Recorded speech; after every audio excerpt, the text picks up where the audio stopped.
These finishing touches, such as the stairs, the flooring, the windows, these are the most unforgiving details in the project with very little tolerance. So that's where the collaboration, coordination, and craftsmanship really shine. So we treated the stairs, the flooring, and the glass all as one integrated decision instead of 3 separate components. It's a really easy thing to mix up, but what happens is you have structural and the finishes, the transitions that all align flawlessly.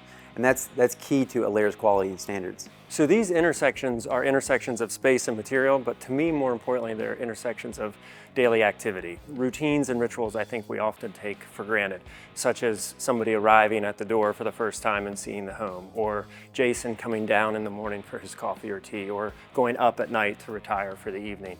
So it's this intersection of all of those activities in addition to the spaces and the materials themselves. So standing here today in the finished home, it's easy to focus on all of the details, finishes, and materials that we see here today. But to construct a home like this, there are many, many players that were involved before the finishes that are equally important, because if everybody doesn't show up and take pride in the work and do their best work, those that come behind them can't do their best work. So I like to sit here in the finished home and think about all the many hands that got us to this finish line, whether they're visible or not.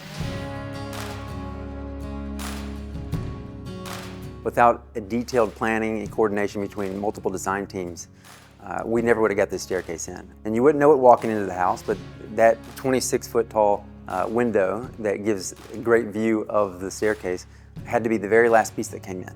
Without that hole in the front of the house, we wouldn't have been able to get this 2,000-pound steel stringer into the house to hold the staircase to give you the look of stairs that look like they're floating. As an architect, I expect a home like this to take much longer than it did. And honestly, I get a little nervous when things move fast because haste makes waste, right? But not here. There was so much care and coordination to get us here to the finish line. And to stand here today and see how well it was executed is just really quite amazing.